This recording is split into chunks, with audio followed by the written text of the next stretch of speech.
नमस्कार साथियों, हिंदी स्टेनो बढ़ोत वाले चैनल में आपका हार्दिक स्वागत है। आज के डिक्टेशन रामधारी गुप्ता खंड 2 से प्रतिलेखन संख्या 94 90 वर्ड पर मिनट की स्पीड से होगी। तो आइए शुरू करते हैं। डिक्टेशन शुरू होगी 5 सेकंड बाद। स्टार्ट। भाइयों और बहनों, हमने बुराई की निंदा करने में कभी संकोच नहीं किया है, चाहे उसके करने वाले हिंदू हो या सिख हो या मुसलमान हो। इसलिए अगर हिंदुओं या सिखों या रियासत के कर्मचारियों ने जम्मू प्रांत में कोई दुर्व्यवहार किया है तो हम निश्चित रूप से उसकी निंदा करते हैं और उनके किए पर खेद प्रकट करते हैं। लेकिन मेरे सामने जम्मू सूबे के 95 गांवों की एक विस्तृत सूची है जिनका पाकिस्तान से आए आक्रमणकारियों ने विध्वंस किया है। थिम्बर जैसे एक काफ़ी बड़े कस्बे को लूटकर उसे ध्वस्त कर दिया गया है और भी कस्बों पर घेरा डाल दिया गया और पुंछ और मीरपुर के इलाकों के काफ़ी बड़े हिस्से आज हमला करने वालों के अधिकार में है। क्या यह इस बात का संकेत देता है कि कश्मीर की ओर से पश्चिमी पंजाब पर आक्रमण हुए?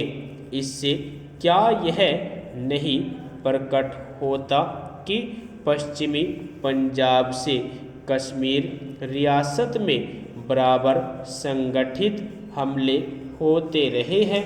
इन हमला करने वालों के पास नए से नए ढंग के आधुनिक हथियार है। यह कहा गया है कि आग फेंकने वाले अस्त्रों का भी प्रयोग हुआ है और उनके पास एक बिगड़ा हुआ टैंक भी पाया गया है। इस समय के आसपास कश्मीर रियासत ने हमसे हथियारों की मांग की। हमने इस विषय में कोई जल्दी नहीं की।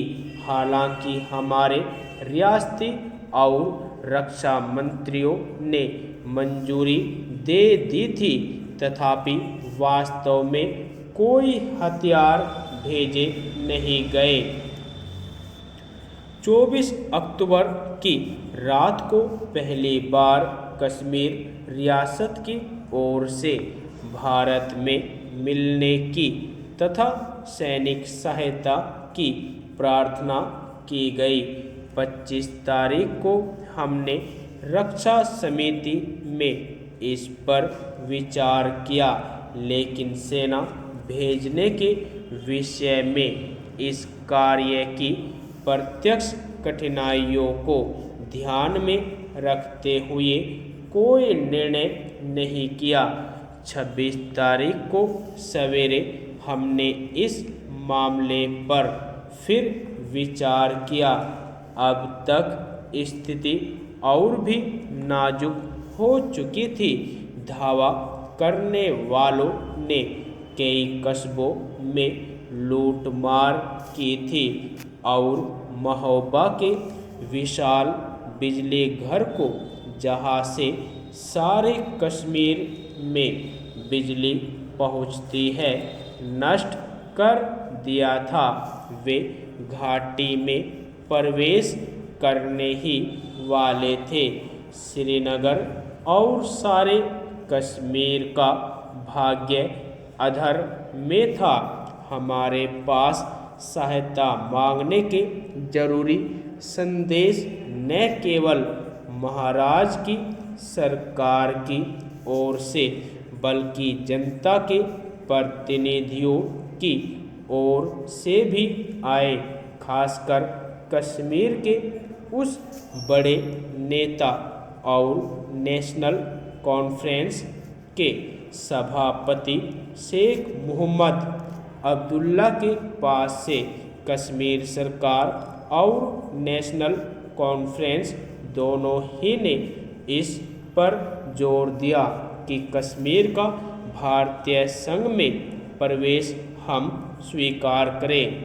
हमने इस प्रवेश को स्वीकार करने का और हवाई जहाज़ों से सेना भेजने का निश्चय किया, लेकिन हमने एक शर्त लगाई कि इस प्रवेश पर रियासत में शांति और व्यवस्था स्थापित हो जाने के बाद कश्मीर की जनता की राय ली जाए। हमें इस बात की चिंता थी कि हम कोई अंतिम निर्णय न कर लें।